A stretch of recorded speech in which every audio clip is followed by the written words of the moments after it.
Welcome back to the smoke-filled room. We're excited to have you for another recording of an insider's view of politics in the state of Illinois.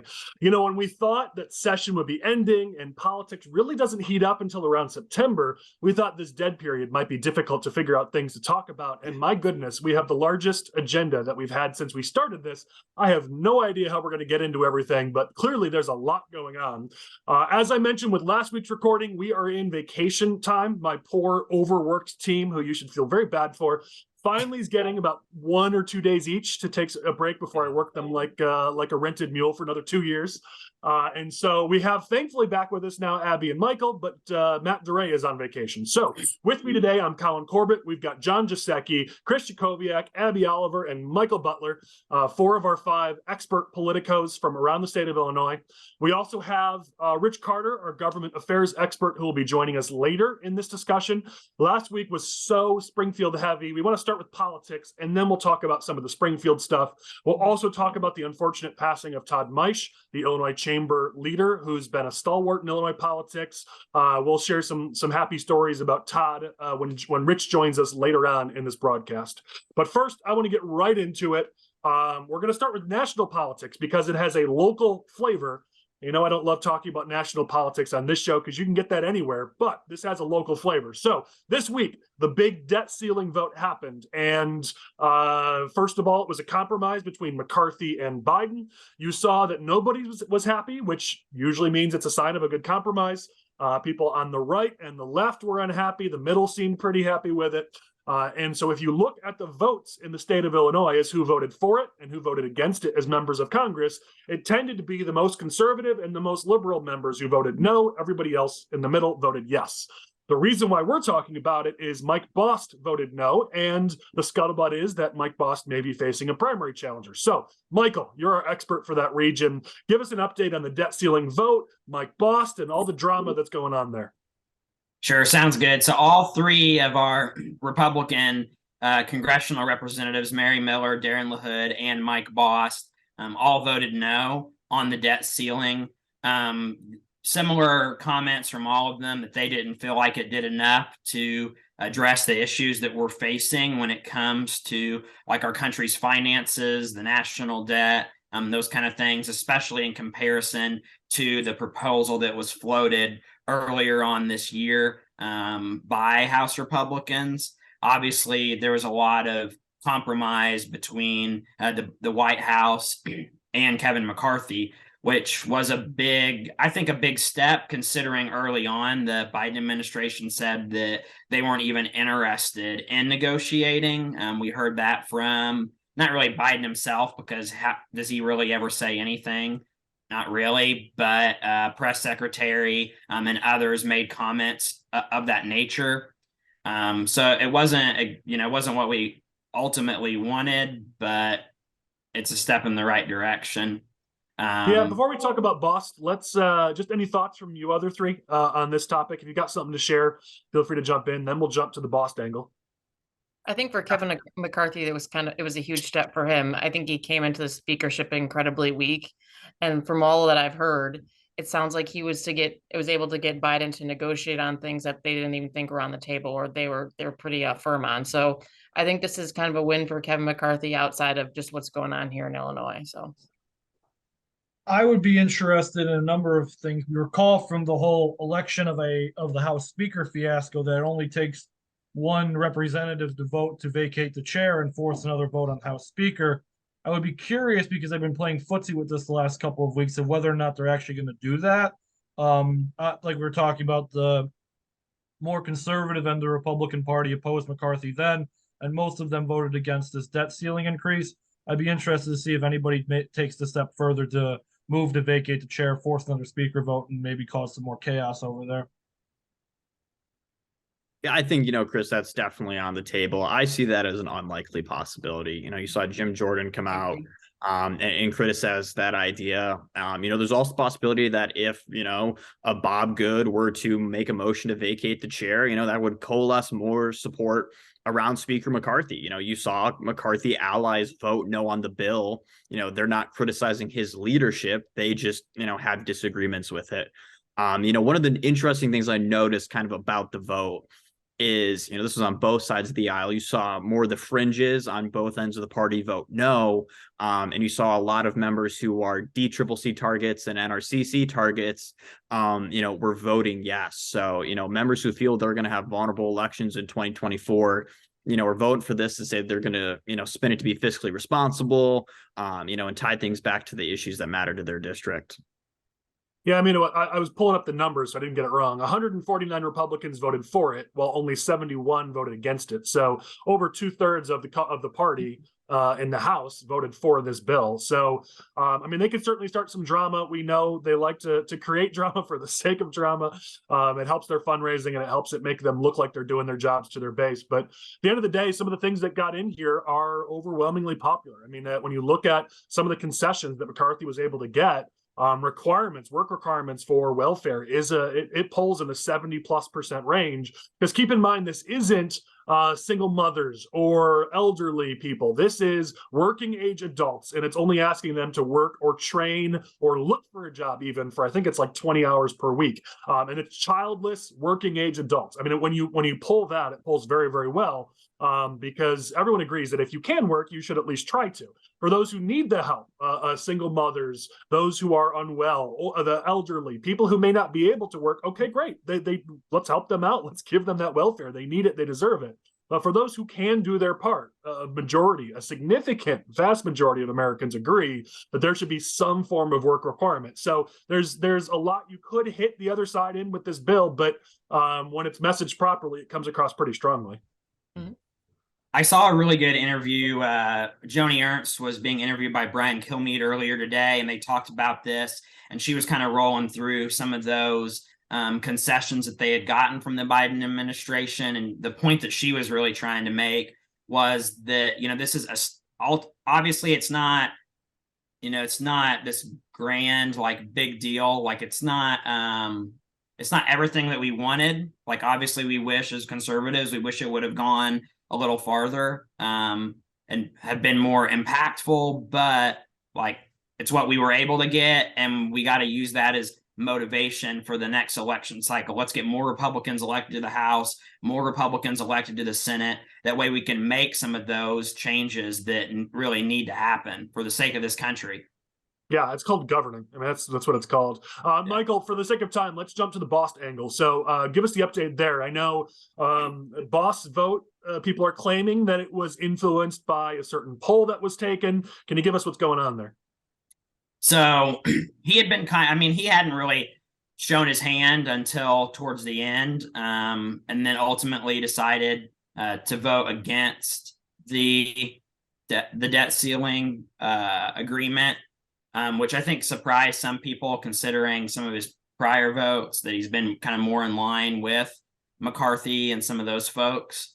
There was a poll, like screenshots kind of floating around of a poll that was conducted via text, where they had sent folks a link, and then they, selected their options. And it covered everything from, Biden approval in the district. If the government was to default, who would deserve the most blame? And there was also a question about, like, a head-to-head matchup, Darren versus Mike. So a couple other things, but those were kind of the noteworthy questions in that poll. Yeah, I mean, it's a smart thing to do to tap into what's going on in your district and just ask them questions like that. So if it was the Bost team who did that poll, which nobody knows, but people assume it was the Bost team, that's the smart play.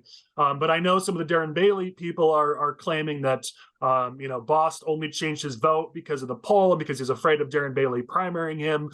That's what you've been hearing, right? Yeah, somewhat. I feel like there was a little bit of, I think they were expecting him to vote yes. Obviously, Darren Bailey, Mary Miller, those folks were opposed to this. They were expecting him to vote yes, and even though he voted no, which is what they wanted, they're kind of like disappointed by that vote, because that's one less opening for them. So I think they're kind of conflicted, is the vibe that I got. Yeah, well, I mean, it's basic member management. Go ahead, John. Yeah, I would say, the Bost team has done a really great job since this rumor has come out of boxing out Darren every step of the way. They put up strong fundraising numbers in the first quarter. He came out and endorsed Trump early. Trump's going to be pretty popular in that part of the state in this presidential primary, and now with this no vote, he's given Darren very little ground to work with here if he is ultimately to primary Mike. You saw Bailey come out in the last week endorsing Donald Trump for president. I'm sure the Trump team is really grateful to have the endorsement of the former state senator, and well, that's it from Illinois. He endorsed him twice in the same day. It was like endorsement, and then a couple hours later, in case you missed it, I endorsed him 3 hours ago. Just make sure so you know. I mean, what probably happened here is basic member management. I mean, ultimately, DC is smart enough to understand that Bost is likely to get challenged from the right, or at least has a good chance of it. And they had the votes to pass this easily. So they probably let some of their members off the hook and said, hey, go ahead and vote against this. It's going to help your political career to be on the other side of this thing. That's what happens in these discussions. If you have plenty of votes, you let your vulnerable members take the safer, smarter vote. And more than likely, that's what happened here with Bost. I'd like to know the mental gymnastics going through the Darren Bailey people's mind when they're thinking that, well, he changed his vote. Well, he never voted yes to begin with. So how did he change his vote? He just voted no. But now you're taking credit like, oh, we're coming after him. Like, no, like that's not how this works. Well, but like, Chris, doesn't that speak to like the greater problem with the Darren Bailey potential run is that Congressman Bost is such a strong member of Congress, and like John has said, he's been very strategic since all this stuff has gone out. So it's like almost like they're trying to fit a square in a circle into a hole, and it's just not working. And I think that very much is reflected in some of their responses to things. Yeah, well, I mean, Senator Terry Bryant did a video with us this week, and we're really grateful for that. And she talked about how, hey, listen, run for office, but if the district you're looking at has a strong Republican who's doing a good job, run for a different office then. I mean, we don't have enough Republicans as it is in this state. We're in the super minority. Every direction you look, we're in the super minority, even in some of these counties. So don't be challenging a Republican who's doing a good job, and that's Mike Bost. Mike Bost is doing a good job. So no disrespect to Darren Bailey, but this isn't a run because Bost is doing something wrong or because they want to fix a problem. I get that. Listen, I still have enemies because I started my career challenging a Republican who had been caught in his basement with prostitutes while his kids were still upstairs asleep. That's the kind of Republican you need to take out of office. So I get it. When you need to take a Republican out, you should do it. But when someone's doing their job, there's just no value to it, and that's what's going on here right now with Bailey versus Bost. Are we just going to glance over that story you were telling there, Colin, with the guy and the prostitutes? There's still people in Palatine who hate my guts over that, but the dude made Jay Leno. I mean, because it was pretty funny. Nice. All right, we're getting on a rabbit trail, but his wife came home and he was there in the kids' playroom with the prostitute. She walks in the room, they go running away. She beats him up. She takes a Guitar Hero guitar and beats the crap out of him. So he called the police on her. It wasn't the other way around. She went to jail because the rules in Illinois are whoever calls the police, the other party spends the night in jail. So she spent the night in jail. Jay Leno did a whole thing on it. It was pretty freaking hilarious. So yeah, I challenged the guy. I have no desire ever to run for office. I hated running, but no one else would do it. Ended up, we got someone else to do it. He knocked him out. It was all good. But yeah, there are still a number of people in my hometown who hate my guts over all that. But hey, when a Republican needs to go, they need to go. So when I say you shouldn't be challenging Bost, I mean, it's not me just saying always line up behind Republicans, never challenge your own party. I've done it. I've paid the price for doing it. But in this case, no one can make an argument that Bost is not doing at least a good job, if not a great job. Michael, final word on this topic goes to you. Any final thoughts? My only thought, I guess, final thought is it's like kind of like a forced misallocation of resources, right? Like this primary happening is going to cost a lot of money from both sides. And obviously we're cash strapped in this state as Republicans. We need those resources in places like the Metro East and up your guys' direction where we have real opportunities to flip things. And it's just aggravating that we just do this to ourselves, like cycle after cycle after cycle. Yeah. Yeah, I mean, you think congressionally. I mean, federal dollars usually stay in federal races. I'm sure we'd much rather spend that money in the 11th, the 7th, or the 17th, the 6th, the 14th. I mean, there's districts in play. I'm sure that money would be much better spent in. So, yeah, it's a great point. All right, let's shift to the next topic. over to Chris, because for those who don't know, Chris covers Chicago and the south suburbs for us. And the politics in that region, it's like the Florida of Illinois politics. Like any crazy story you hear, you just assume that it's coming out of the south suburbs. And that's the case for this next story. Tiffany Henyard, she is the Dalton mayor, and she's the Thornton Township supervisor. And just first of all, do yourself a favor and Google her, because the stories over the last 18 plus months, we cannot do it justice in the short period of time here. But she is not boring. Chris, what's going on down there? So, Tiffany Henyard, as you said, has been the mayor of Dalton for a few years now. And as a result, Dalton has been up in flames for almost, if not 3 years. Somehow, she also got herself appointed township supervisor after the late Frank Zuccarelli, who was a kingpin of Thornton Township for decades. He passed away last year, and she got herself appointed supervisor. It has been nothing short of a mess. She has been recently accused by the Illinois branch of the Better Government Association, in conjunction with Fox News Chicago, of funneling taxpayer dollars into her own private charity and even into her own private life. And this has led to a number of questions. FOIA requests have been flying all over the place that haven't been answered by employees in the village of Dalton and Thornton Township, which I believe is illegal. And all of this just screams federal investigation coming soon if something isn't handled shortly. She actually had a really good municipal cycle, by my understanding, in the village of Dalton, wherein she removed some of the trustees who had opposed her. But the board is still very divided over there, so there's a lot of accusations flying. So right now we're looking at one example of some very, very gross possible misuses of public funds in the village of Dalton and Township of Thornton. And this is just one story of many. Like I said, Google what's going on with her. I mean, the headlines. You just go down the list. She brought her own DJ to DJ a village board meeting to emphasize some of the points she made. She's come to meetings in costume as a rapper. She's attacked other trustees. There are 3 or 4 different stories of misuse of public funds. It goes on and on and on. And it's silly. I mean, some of this stuff is just absurd. One of the things she likes to do is, like a lot of mayors and local officials like to do, is they like to put their face on everything. And that's relatively commonplace in local politics. But I know this from experience because I drive on I-57. And she put a nice big billboard that says, Tiffany Henyard, welcome to Thornton Township. But they misspelled Thornton. So you got to imagine how much taxpayer money is going to all of these stupid things. There's the thing about they bought 2 ice rinks when they only needed 1, but none of them were even approved by the village board. So now they have 2 ice rinks sitting in a warehouse in Minnesota collecting dust. It's a whole. And she's laying off village staff rather than firing them, so she doesn't need to get board approval. She's hiring people part-time instead of full-time so that the board has no say, because she can just hire part-time people. And then she's kind of sneaking benefits over to them and getting them up in their hours. Like she's just doing what she wants. And as an advocate for good government, it's appalling. But as someone who enjoys theater and entertainment, I mean, she's fun. I'm not gonna lie.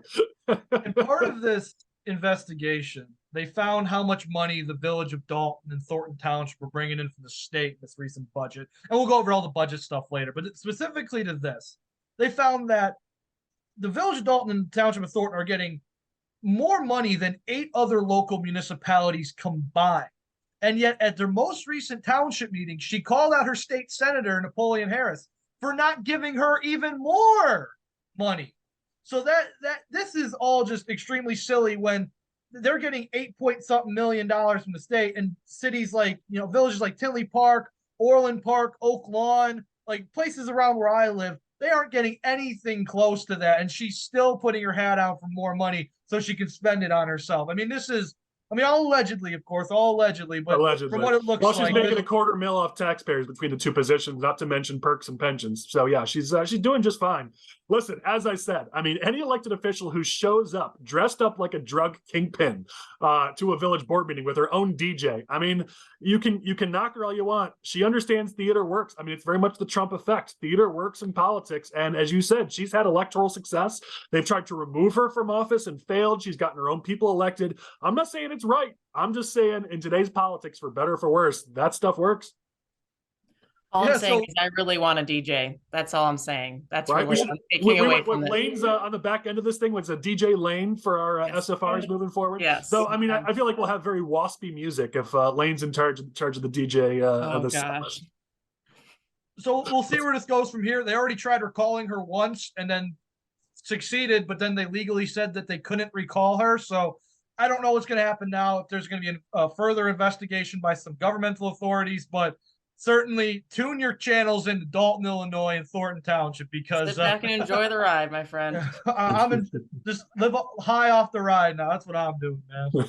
It's always Chris's region too. Every time it's whenever we have these conversations before we started recording them, we had like the Chris corruption update, because every week it was somebody else getting indicted or under investigation. So at least this one's a little more fun.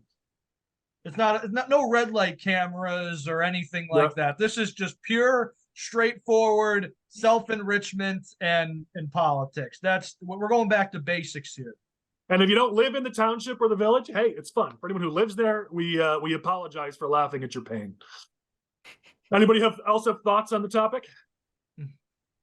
All right, let's shift over to Oliver. So Abby, for those who don't follow DuPage County politics, they may not be aware that of the 102 counties, you may have the worst, if not one of the worst county clerks in the state who can't seem to figure out how to pay bills or do the basics of her job. Give us an update on what's going on there in DuPage County. Yeah, so last week they had a finance committee meeting and they addressed this issue. Basically, our clerk Jean Kesmerick, she has not paid like over almost $200,000 worth of bills. And it's not because we don't have the fund, they don't have the funds in their budget. It's because their office refused to fill out transfer forms. So which basically just allows them to stay accountable and we can see where the money is going. So their office staff says we're just not going to do these transfers, and as a result, we're pretty close to having some consequences and like having like defaulting on some of these bills. So it's and she's gotten some reprimand from high level Democrats in DuPage County, including Deb Conroy, our chairperson, Liz Chaplin, our finance committee member, and some Democrat board members who generally are pretty lockstep with her. There just seems to be a huge amount of frustration with the situation. This actually isn't the first time she's had issues with money. As some of you may recall, she didn't fill out the proper paperwork for the marijuana ordinance. And as a result, the county lost out on $3 million. It's bizarre to me how she got reelected, similar to the situation in Dalton. It's just, this is issue after issues come up, and this is just the latest in a slew of issues. So, and there doesn't really seem to be any resolution in sight for her. She doesn't show up to meetings, finance committee meetings, county board meetings. She just doesn't want to seem to do her job, unfortunately. And we talked about this a little bit last week, not this exact topic, but similar to how Democrats say they don't stand for corruption, and then they circle the wagons and spend millions of dollars reelecting their members who are guilty of corruption. I mean, it's a similar situation here. She was on the ballot this last time around. Her opponent was Evelyn Sanguinetti, who is not a screaming partisan. She would have been a very bipartisan person in that role, a good government person in that role. Democrats could have just left the seat alone, but instead they circled the wagons. They defended their clerk, who would cost taxpayers millions of dollars, who wasn't showing up to meetings, who didn't care to do the job, but they still got behind her anyways and got her reelected. Now she's there for another 4 years, unless she's removed from office, which I don't see happening. I mean, I don't really see it happening either. I know there was some discussion a little while back of maybe removing some of her responsibilities, or she ran as an election integrity warrior, and some of these bills that are coming on that are unpaid are to polling locations. So she's already failing at the job she said she was going to come in and make better. So it's just unfortunate all around. Yeah. I know the rest of you guys don't cover DuPage, but any thoughts on this? Best way to clean up government is to beat the person, and clearly that was an issue this last time around. So If I was a resident of DuPage County, I'd be very frustrated with this. Living in Cook County, I can't always speak highly of my own clerk, but at least sometimes our bills get paid. So, in DuPage County, we miss David Orr, that's for sure. Or Lake County, or I'm sorry, I'll get it right the third try. In Cook County, we miss Orr. You liked David Orr? He was much better than what we got now. At least we got election results within like an hour and a half. Now Cook County is one of the slowest. That's an extremely fair point, and we have to wait like 2 weeks to get precinct level results from Cook County. Now that you're saying all this, it's reminding me that I actually don't like my county clerk. Yeah, I mean, listen, County, Orr's certainly gone very progressive since he's left office, and that frustrates me. He was more of a centrist like Dart when he was in office, but when it comes to managing elections, Orr did a very good job. What universe are you living in where David Orr was anything close to a centrist? That man has been progressive since the 70s, Colin. At least, okay, maybe he was old school where he wasn't current progressive. I don't count the previous stuff as progressive. That was just liberal. This new progressive stuff, he's decided to jump on the bandwagon. I don't know. David Orr, I think, he's always pretty much been a pretty staunch progressive, Colin. I think we might have to disagree. But the DuPage County, the clerk sucks. They're gonna have to figure out this at the county. That we can agree on, right? They're gonna have to figure this out at the county. I mean, listen, it's on Republicans for not winning that election. I mean, they're the lost opportunities in DuPage County, cycle after cycle, lost race after lost race.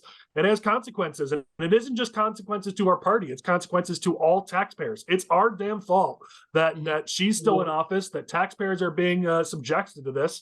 Had we run a better campaign, had we worked harder, gotten our candidate elected, we could have stopped this. Amen to that. All right, hearing nothing more on this topic, let's go to our next drama-filled topic. So we didn't get to cover this last week. I'll see how much stomach people have to be controversial in this discussion, but we got to talk about Illinois Review. So Illinois Review has been around for a very long time. It was recently passed on to new leadership. Over the years, Illinois Review was led by two people who are friends of mine. I'll make sure I make that clear. So I may be too friendly to them, but I've always liked them. They're great people. And while they are very conservative and very socially conservative, what I liked about it was Dennis and Fran were their names. Well, still are their names. What I liked about them was even when they were pushing their viewpoint, they always gave the other side a chance to comment. They always approached it from a journalistic standpoint of letting the other side have their say. They may have disagreed with it. They may have gone hard after him because, again, they were social conservatives, and I respect their viewpoint. But they approached it in a more integrity sort of way, a more journalistic way. They've passed that on now to new leadership, and the individuals who run this, they are not of the same ilk. This is something that exists now to push their specific agenda, and it's not even a policy agenda. It's to attack their opponents. It's to go after the people they don't like. It's to instill themselves as leaders in the Republican Party to take over the party. This is no longer a balanced, semi-fair platform. It's just this sort of the fall of Illinois Review. And you've got to understand, I've seen the stats, and I'm not allowed to share exact details, but when I've seen the stats of Illinois Review in their heyday, they were getting significantly more views than any other political blog. Yes, those other blogs that you read, that you know I'm referencing, they dwarfed them in terms of views and clicks and reads. They were beating most news sites in Illinois. Their traffic was ridiculous. So when I say the fall of Illinois Review, it is a fall because they did have a big impact in Illinois politics for a long time. And the new leadership is they're just burning it as fast as they possibly can. There's a few specific instances of drama that they've created lately, but any thoughts on that? If you all just want me to be the bad guy and give the drama and you don't want to jump on that so you don't get in trouble, that's fine. But anybody have thoughts just in general on Illinois Review and the change of hands? I would say, Go ahead. I was reading Illinois Review when I was in high school, like over 10 years ago. And it was a great publication. I mean, I didn't always agree with everything that was published in there, like even back then, but you knew that they were giving people a fair shake and, gave people an opportunity to submit op-eds and do those kind of things. Like even sometimes, people within the Republican Party that they didn't necessarily agree with. That's not the case anymore. They're like manufacturing their own reality and then trying to force us to live in it is basically what it is, and it's all personal. You can put together a list of probably the 10 names that are going to have a hit piece on them over the course of the next month, and you're probably going to get 7 of them right. It's just recurring. Well, I'm sure after this comes out, I'm sure one's coming on us, especially me, because we're tied to Pecan. They hate Keith Pecan, so I'm sure one's coming on us, guaranteed. Well, Can't wait. From my perspective, reading the Illinois Review, I hate the way it's actually written, because it follows this stream of consciousness of writing where it starts with like general stuff about whatever topic they're writing, and then they'll move to a completely different topic, like, oh, this guy's also a Ryan, and then it'll go back to this other guy's a Ryan, and it's this other guy. They're going in every article. It's just going all over the place, and it seems like these people have, like, whoever's writing this stuff has extreme ADHD to the point where they cannot focus on whatever topic they're choosing to write in any given time. So they have to. But Chris, that's the point. They're not writing about a topic. They're writing about an agenda, right? So they always have to push the agenda every chance they get. But even whatever their agenda, this isn't good writing. Like this is what upsets me the most, is that this is horribly, horribly written. It's not even good. And that's one thing I could say about Illinois Review before, is that it was well written. You might have disagreed with the points, but it was written like journalism. It was written like it could have been a media outlet. Certainly, you can't say that now. I mean, look, Colin, maybe if Scott Casper spent as much time, put as much effort in his congressional race as he did attacking other Republicans with the Illinois Review, he would have finished better than 5th. But this is just well done. That's a good zinger. It was well done. This is just, another example of like useless Republican infighting. I mean, the media, continually will go after Republicans. The Democrats have a great outfit, to call us extreme. And the Illinois Review used to be a news site that had high levels of viewership. And, I understand if the new owners want to take a different approach, then, why don't you use it to attack what Democrats are doing in Springfield with legislator pay raises, not returning money to townships. You want to go after them on abortion, go after them on that. But instead, Scott Casper likes to use this outlet to, for his agenda. Like, in what world is Larry Smith a rhino? Larry's a great guy, but Larry's also a conservative guy who cares about the grassroots. It's why he worked with Chairman Tracy to, develop this new grassroots committee to make their voices heard. But yeah, listen, if you're calling Larry Smith a rhino, it is, you have lost it. You completely lost it. Yeah, it's not exactly what they want, so it's not good enough for them. Oh, they want power. I mean, you mentioned Casper. Let's be fair. There's a few other people behind it. There's Mark Vargas. I know, it's to some degree, I think Tom McCullough is involved. Though I think we're supposed to call him Tom Roosevelt now, right? That's his new name change. Thomas Roosevelt, whatever it is. I mean, there's a number of people involved, and they're the sort of the leaders of the Trump wing of the party in Illinois. Vargas has close ties to Trump. That's how he was able to get Blagojevich out of prison. He's obviously very tied to Rod Blagojevich and that crew. This is a group that has some level of influence. I know when Darren Bailey was running for governor, he courted Vargas, and he worked very closely with Vargas. These guys have some level of influence, and to John's point, could we maybe start using that influence to attack the Democrats? I mean, I've seen Mark. He's done shows, he's done interviews with people like Mark Cuban and others. I mean, the guy has ties to famous, wealthy individuals across the country. Just imagine what he could do if he used those resources and those connections to go after the Democrats in this state. We might actually start picking up some seats. So to John's point, there's some value here. There's some potential value, but it's time to actually go after the other side instead of constantly just attacking our own side because you want to be in charge. And I think this is just not a productive conversation, especially with all the losses we had back in 2022. All this infighting, it's just such a bad look for our party, and we don't have a plan in place. So why are we having these discussions about who should be in charge? Maybe we should look at trying to find solutions instead of getting out the circular firing squad every 5 minutes. Yeah, well, weren't they going after Ozinga, Chris, just recently?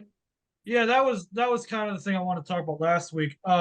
The new recent development, it's not really recent, it's a couple weeks ago at this point, was they were going after Ozinga over allegedly utilizing the state party's discount on postage for a municipal election in Homer Glen for a slate of candidates that were in opposition to the slate that was backed by the local Republican organization. And this was a whole, like, the logical chain here was very long of how they got to the conclusion of they were using the indicia or whatever it's called for the discounted postage and everything. But it led to indicia is a big word for you, Chris. Well done. Well, I've heard people use it a lot in the last couple Oh, of we weeks. should give him another participation trophy to add to that cabinet. Yeah, you guys see the cabinet behind Chris? We just found out today that's filled of participation trophies. It just makes us very happy to see Chris has a cabinet of participation trophies.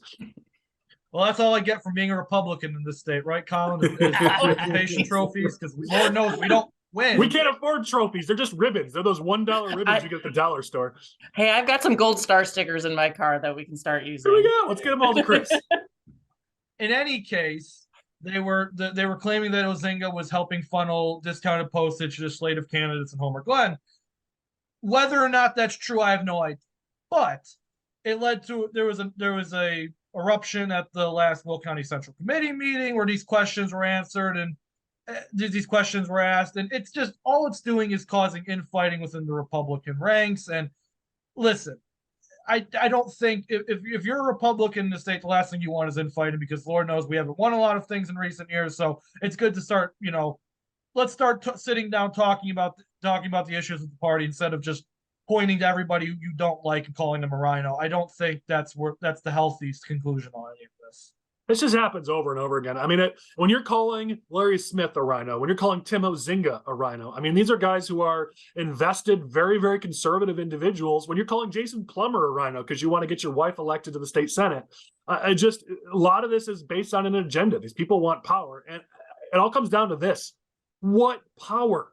So we're going to be doing having a live guest with us in a couple of weeks. I hope. I don't want to steal his thunder if he can't join us, but hopefully he does. And one of the sayings he has, forgive the swear word I'm going to use, but he said, "You basically you're king of who gives a shit." And hopefully he'll give us that line live when we talk to him in a few weeks. But what power?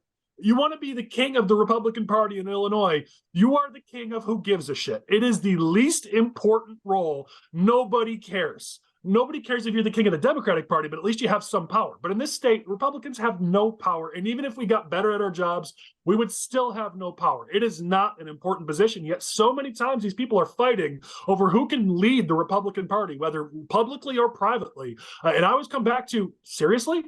First of all, who wants the job? And second of all, do you really think it's that prestigious of a position? It's, again, like I mentioned in the last couple of weeks, it's the old man yells at cloud party, and all you're going to be doing is you're going to be the old man yelling at that cloud. So if you want the job, God bless you, but I don't think anybody, I don't. Sorry. Well, as someone who works with political organizations all the time, it seems a lot sexier when you think about it, but at the end of the day, like you're saying, it's not what they're thinking, really. So it's a lot of dealing with the old men yelling at the cloud. Yeah, Michael, you've been trying to jump in for a while here. Just do it, man. Yeah, that's true. I would just say, Larry Smith, Rhonda Belford, those are two individuals who have had a lot of success in their region. They put a lot of time and energy and even some of their own money into this. And I think that's a big part of why they've been, lambasted by the Illinois Review, because that's Larry Smith, Rhonda Belford, folks like that are a threat to the narrative that they're trying to advance. They're trying to advance this narrative that the Illinois Republican Party is a failure. We can't win anything. We're not making any progress. Put us in charge. And, Illinois Review, that's what I mean by us. And Rhonda and Larry are kind of a threat to that because they've had so many successes in their region, and they don't want them to be out there spreading that message that, hey, there's hope. There's a path to victory. We've accomplished things. We've flipped seats. We got to continue to build on the successes we've had, Yeah, I mean, listen, you see the work that Larry Smith has done in LaSalle County. You see, let's give Ozinga some credit. Will County had some success in 2022. No other suburban counties had any success. Rhonda Belford has led success in her region, and she's been instrumental in Southern Illinois. We see a lot of movement in Madison County, St. Clair County. She's been very involved in that as well. I mean, these are people who have seen success. Now, tell me, John mentioned one of the people behind this has run for office twice and lost badly twice. And the whole group has endorsed a number of candidates, and none of them have won. I mean, you see the difference in success levels. The people they're attacking have actually won elections, and they haven't. seems like a good place to stop that topic. I think we've capstoned it. If we're going to get fan mail, we've done our jobs. We definitely have set ourselves up for an Illinois Review Post. So here we go. Looking forward to it. I look forward Next, to be calling let's talk one about out. some candidate announcements in Illinois. We didn't get a chance to talk about this last week, so we're going to do it now. I know we've got some candidates who have announced in aisle 17, aisle 11. John, can you give us an update on those candidates? Ray Estrada, Kent Mercado. What are you hearing about those two candidates who have so far announced on the Republican side? Yeah, so we'll start with aisle 17. That's probably going to be the focus congressionally in Illinois. So the only announced candidate right now is Ray Estrada, who is a businessman at Galesburg. He immigrated here from Nicaragua, and he has started, a successful business that involves, multiple ventures, but nobody really knows exactly what his business is in. He's kind of running for Congress on this, restoring the American dream, trying to tie his immigrant story into, being a successful businessman. Right now, a lot of his messaging is focused on immigration, the economy, and crime. So, it'll be interesting to see, kind of how his campaign continues to grow. One of the things that has been mentioned is the possibility of him self-funding, but nobody really knows exactly what that would look like. And if he's willing to, put in the probably $2.5 million you're going to need to, be competitive with Eric Sorensen. It's a winnable district. I mean, let's talk about aisle 17 for a second. It's our best chance at a flip in the state of Illinois. It never should have gone blue in 22. And we absolutely can win that back. It's a great pickup opportunity for us, but we're going to have a good candidate. I mean, Sorensen has run a decent campaign. He's got a good amount of support, especially out of Rockford. And so we're going to have a good candidate with a strong campaign. But that district, aisle 17, and basically, would you say northwestern Illinois is the easiest way to describe it, though it's a very long and gets into central a little bit. But that's a big pickup opportunity for us. Yeah, Sorensen has the nice advantage of being in TV in two of the largest media markets, the Rockford and the Quad Cities. Media market, and I also heard he's done a really good job of connecting with his mayors and building those local relations. To beat Eric, you're going to need a strong candidate who can raise money, and is also going to be able to connect with labor in that district. If you look at how that district was drawn, it goes from Rockford over to the Quad Cities, down to Galesburg, Peoria, and Bloomington. And the big thing that connects that district together is manufacturing. So being able to really connect to those labor members and rank and file labor members is going to be a really key coalition, if we're going to be able to flip that seat. Yeah, manufacturing, labor. I mean, that's how you flip that district for sure. I mean, it's a district where, listen, sometimes primaries help us, sometimes primaries hurt us.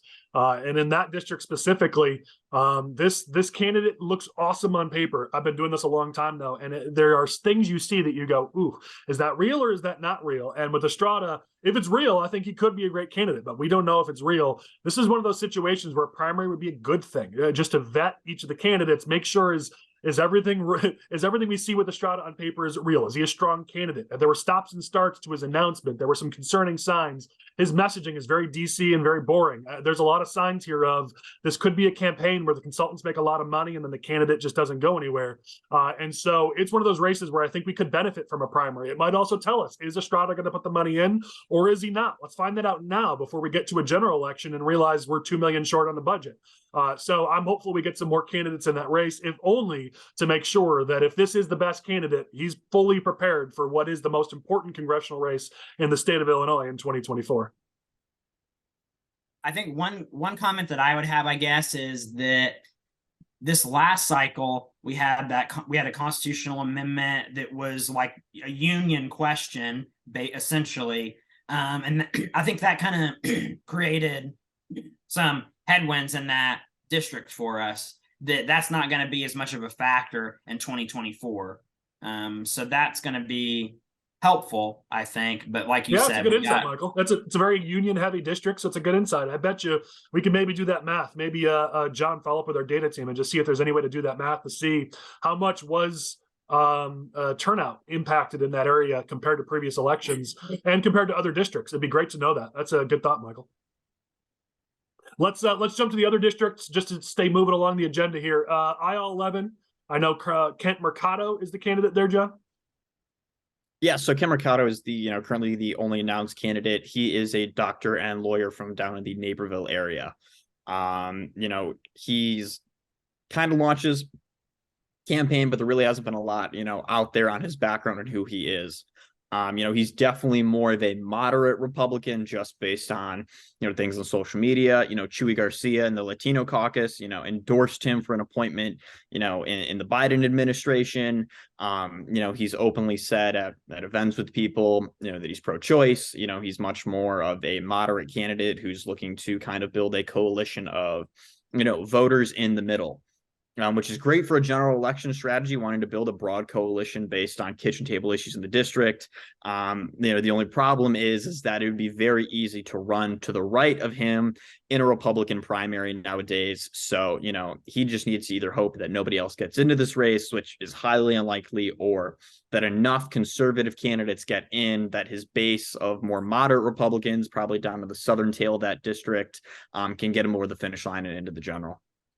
Yeah, I mean, IL-11 is my sneaky district. When we've run the numbers, when you look at the Trump effect in a lot of these suburban districts and how he's cost Republican candidates votes down ballot, the Trump effect is the biggest in IL-11. If you look at other districts and you remove the Trump effect, the Republicans can gain somewhere between 4 and 6 points. When you look at IL-11, the Trump impact is the biggest. When you take him out of it, it's a swing district. It is absolutely a district that a good Republican could win. I believe it's within a couple points if you don't have that Trump impact. But you got to have a good candidate. We did not have a good candidate in the last election. It cost us any chance at making that a close race. I think Foster's vulnerable and IL-11 could be in play, but we're going to have to nominate a good candidate. I don't know anything about Mercado. I know Matt knows him a good amount, so maybe next week when Matt's back from vacation, he can give us some more thoughts. But at least we've got a candidate, a serious candidate in IL-11. We'll see how far it goes. Again, another situation where we got to see if he's for real or if it's just another consultant cash grab, but certainly there's some hopeful signs there. See, I always find this. Go ahead. Go ahead, Oliver. You've got some. I was just gonna say always find it so fascinating when everyone candidates are like, I have a brilliant idea.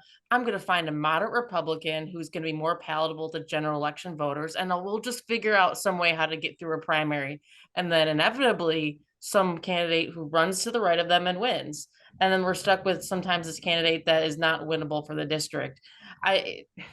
I've seen this strategy over and over just not be successful. So, I mean, I wish all the best to him, and I hope that's not the case. But you see it over and over. These moderate candidates think they're going to sneak through these ultra conservative primaries with no issues. So, definitely something to keep an eye on. Yeah, there'll be no sneaking through. I mean, if this guy wants to make it through, he's going to have to engage the base. He's going to have to engage the grassroots.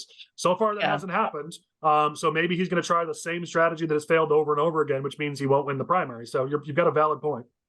Yeah, who knows? It's still early and there's still time. So fingers crossed. John, briefly, because we got a few more topics to get to, but I know you wanted to comment on IL-14. You want to do that real quick? Yeah, just kind of surprising to see, that no candidate has announced an IL-14.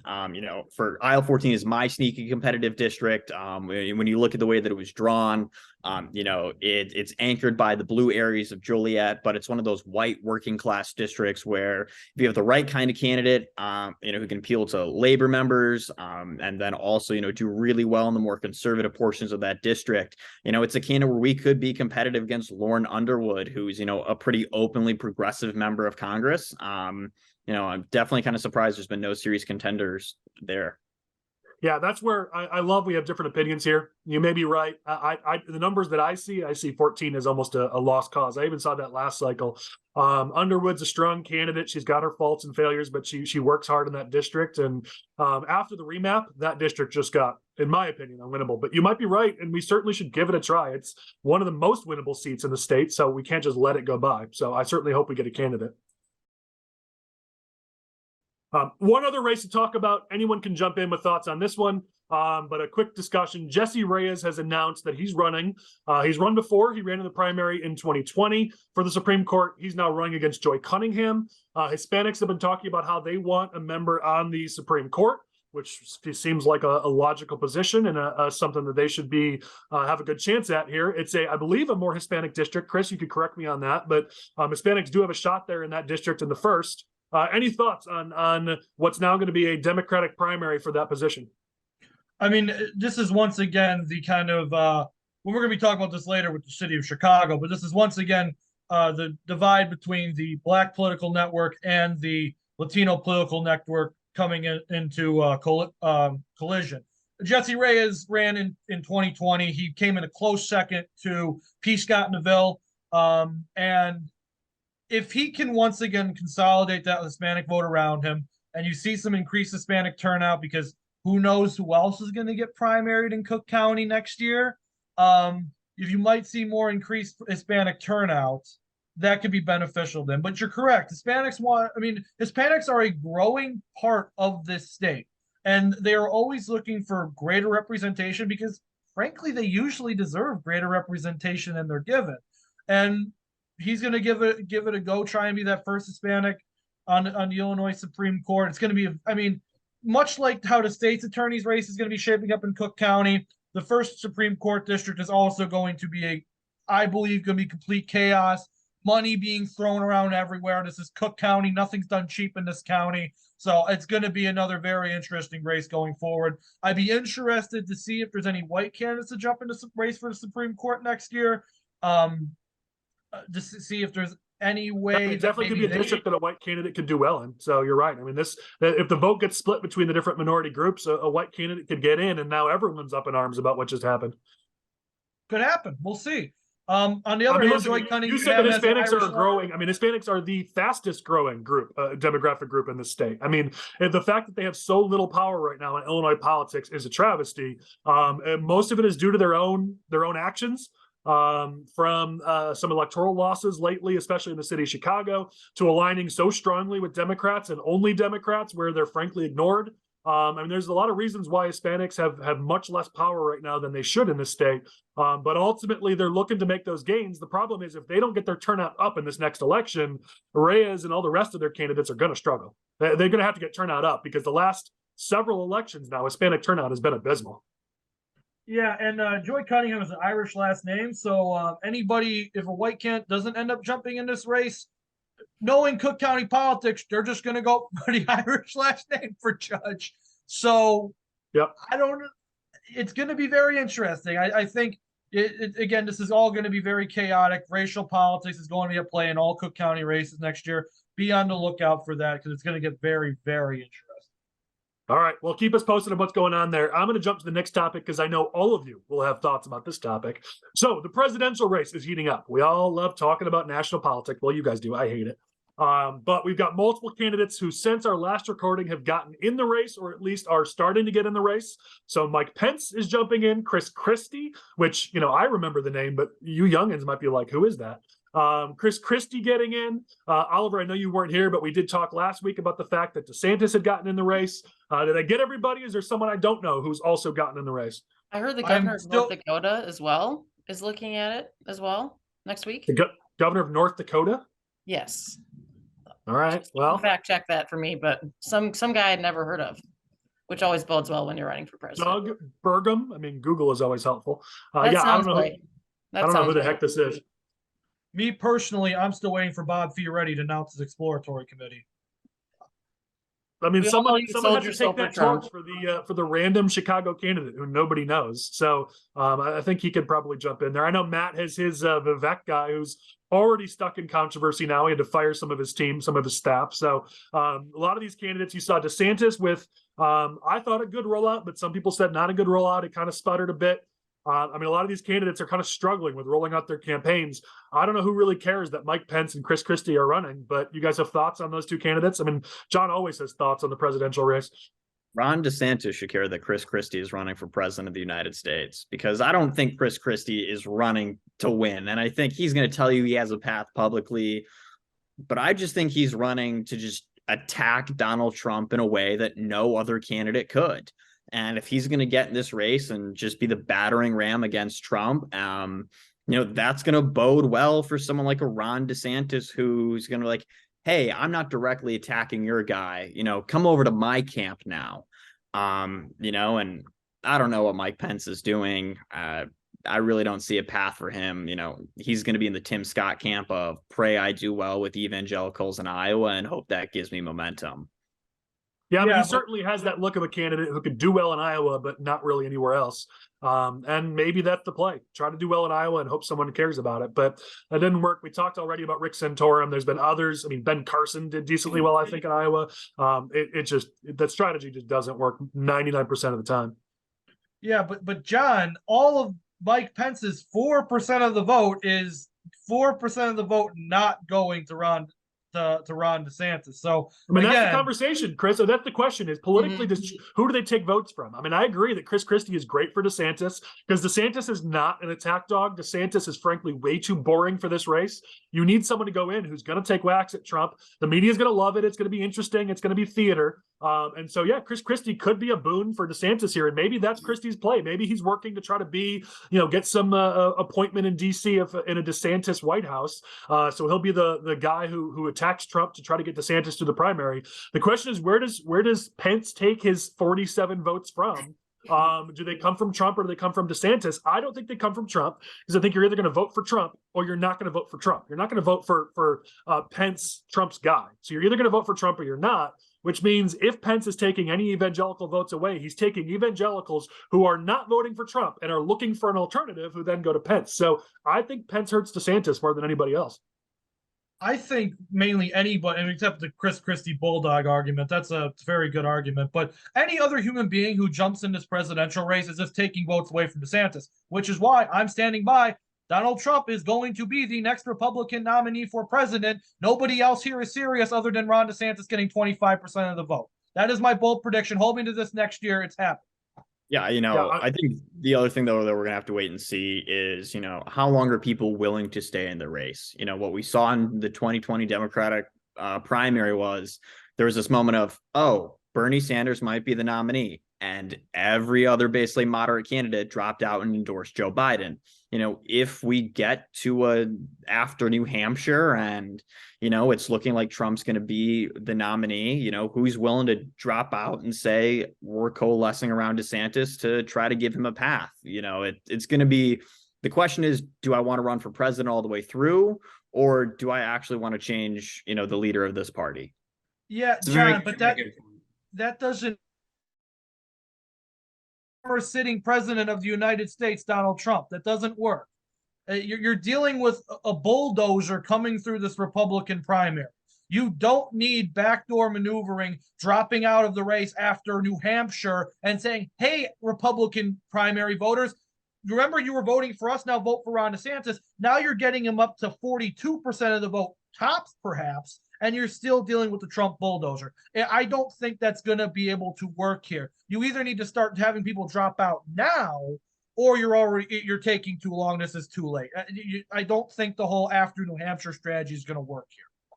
Yeah, listen, I hear you, Chris, but I think I align with John on this one. We're all have recency bias. It's so dang early in this race. I mean, it's the calendar just flipped to June. I mean, there is so much time left in this campaign. You got to let it play out. And I think right now, if it's just DeSantis v. Trump one-on-one, DeSantis struggles to find a lane. You sort of need some opportunities for people to explore alternatives. Listen, when Trump was the nominee, that's how it happened. If you look at the data of how each candidate spiked and dropped, you had candidates like Carson and Rick Perry and Jeb and others who spiked and dropped and spiked and dropped. I teach a class on this where the public needs a chance to date other candidates. They need a chance to see what the other options are before settling and coming home. I think if you lock down the choices right now in June, people get bored with the race and just say, fine, screw it, I'll stick with Trump.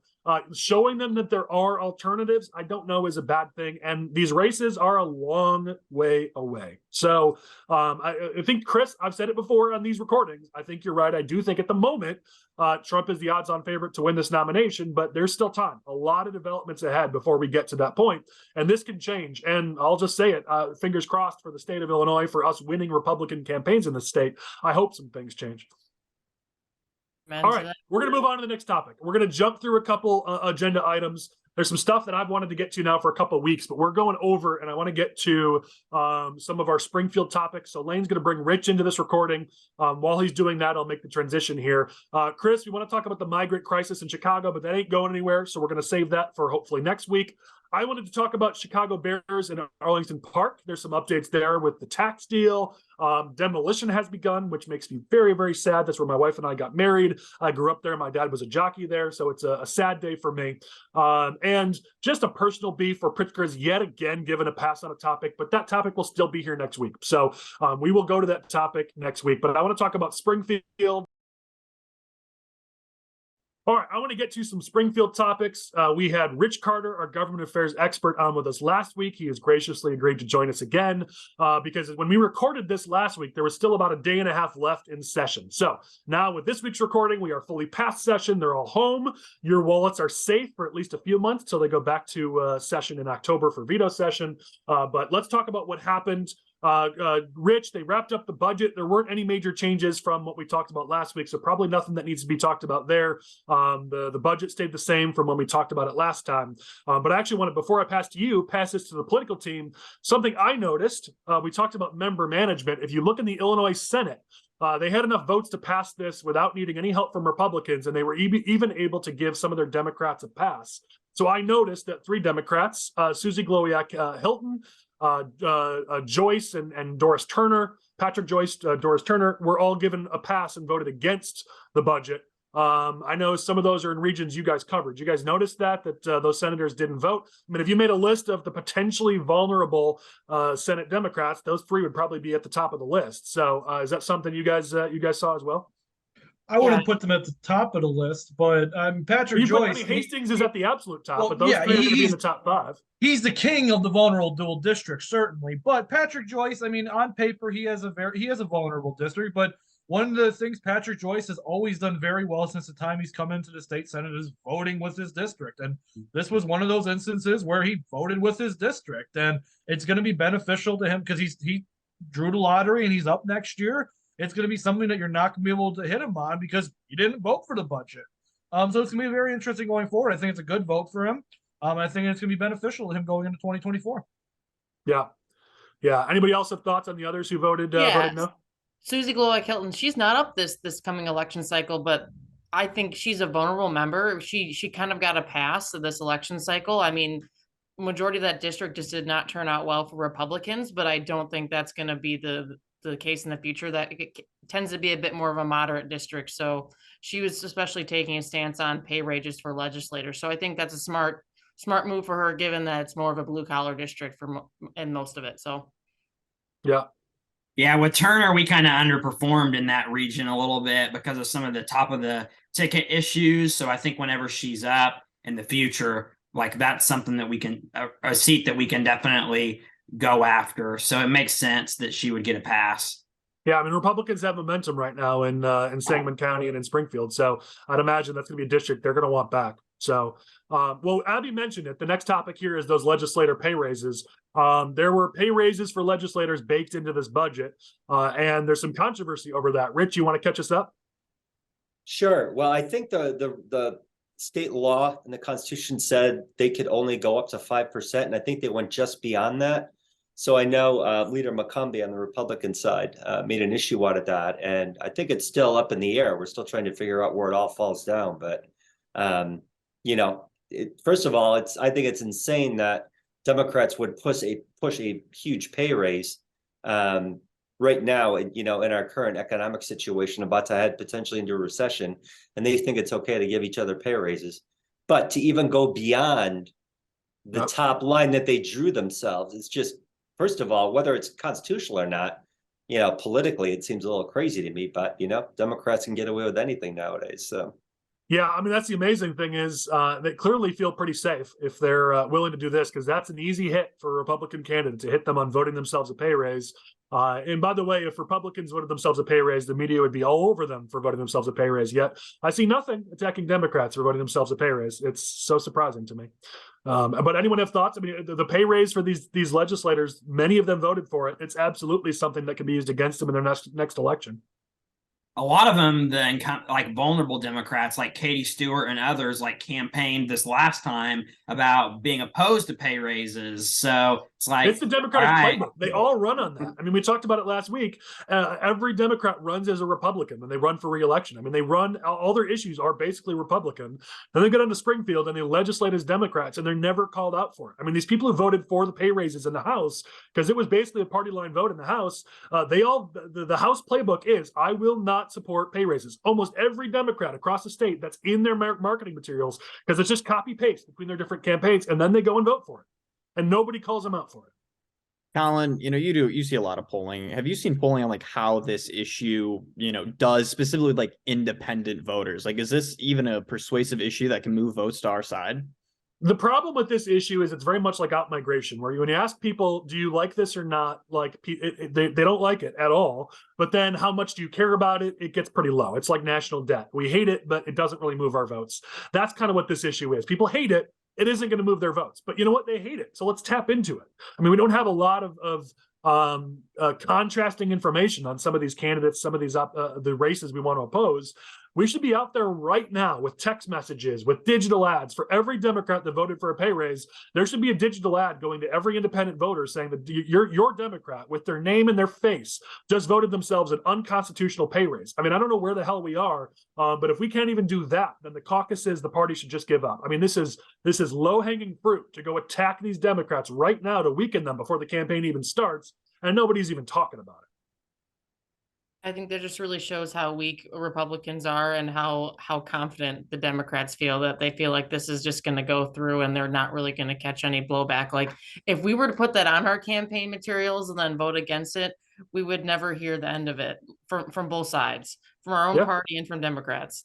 Yeah, absolutely. And I mean, that's oftentimes imitation is the sincerest form of flattery. The other side's better than us right now.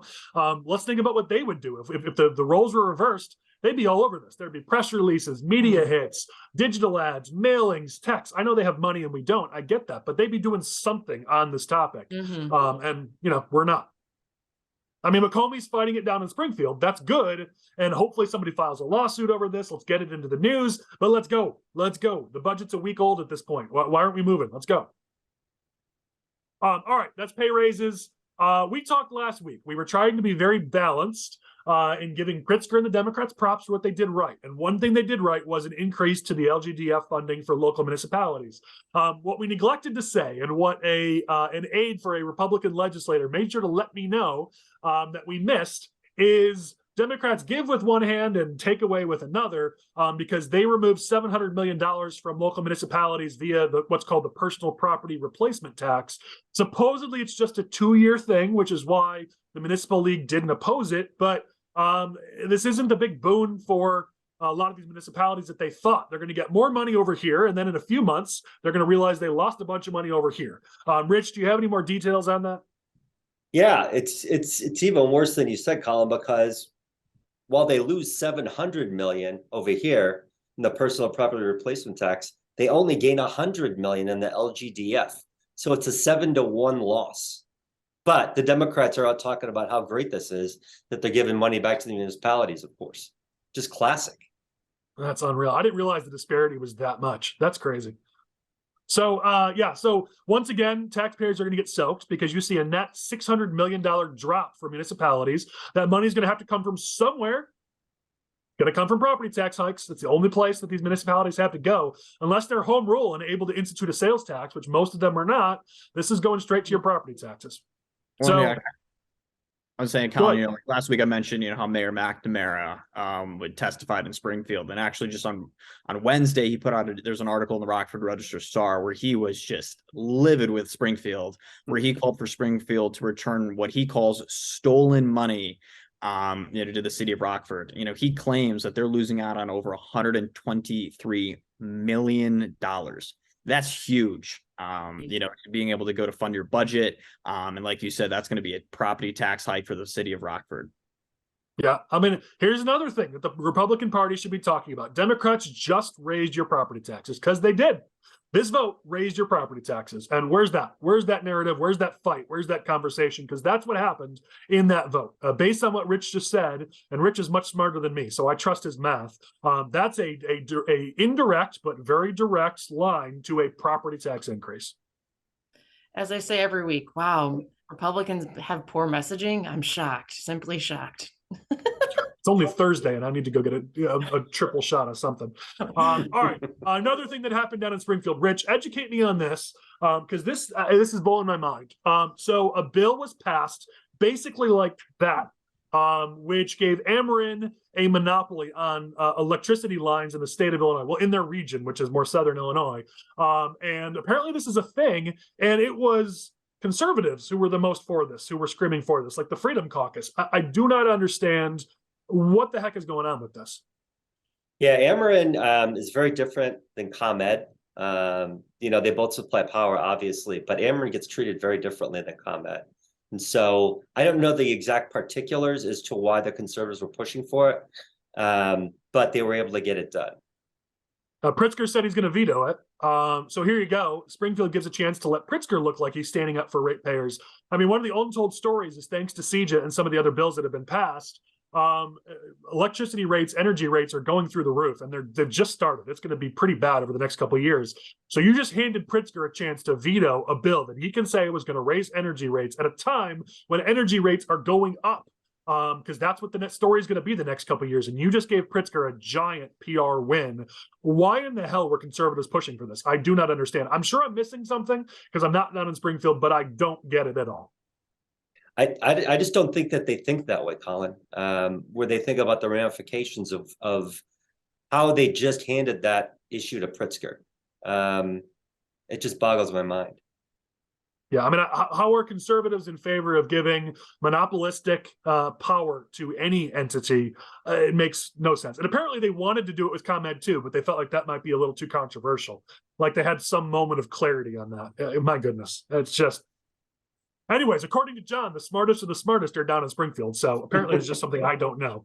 And I had to make fun of John because he put his stupid Cubs thing up in the background. So let's make sure we balance ourselves out here with, I'd like to say a better team, but they're playing like crap. So let's not talk about baseball. Oh, go Tigers? Question mark. White Sox have a better record. So by the time we get to this time next week, I'll take it down. Yeah, okay. Well, it's going to be up all summer because Chris and I are in depression about our White Sox. Maybe we'll just all have Butler put up his Cardinals stuff behind him, and then we'll be good. Last place Cardinals. Yes, there you go. No, the Cubs are in last place. The Cubs have. I think they're both. I think they're tied with the Cardinals. Now, Good thing I got the way, Brewers, baby. Let's all our go. baseball teams are bad, so let's just talk about hockey and football because it's less depressing there. Plus, we can make fun of Oliver for being a Red Wings fan, man. You want to talk about football, Colin? The Bears, the recent Your Packers are projected to get a top 10 draft pick next year, buddy. So I wouldn't be crowing. the worst team in the league last year. I don't want to hear about it. Oh, Yeah. So, but I have a good friend of mine who's a Packers fan. My grandpa, who I love, is a Packers fan.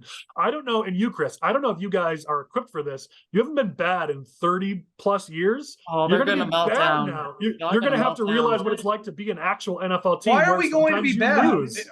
Are we just assuming Jordan Love is going to be bad? What Yes. if he's Even the good? Packers Yes. assume Jordan Love is going to be bad.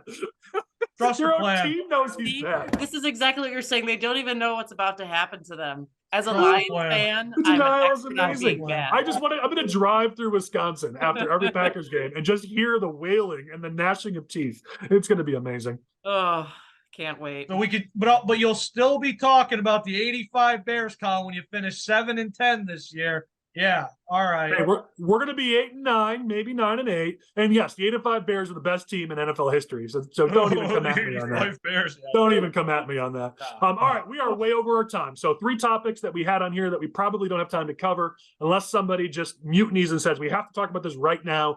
But the maps for the Chicago school boards were delayed. We got till next April to talk about that, so we can save that for another conversation. I had a few things that were me getting on a soapbox about things that drive me crazy. I feel like I've done that enough this week. We can save those topics, but the thing is timely. We got to close on this. Rich, our good friend Todd Maisch has passed away at the age of 87. Todd was a force in Illinois politics, and people don't realize just how much he's done for them. I mean, he was a leading force for Illinois businesses, a leading force fighting against tax hikes, fighting for good wages, fighting for opportunities in the state.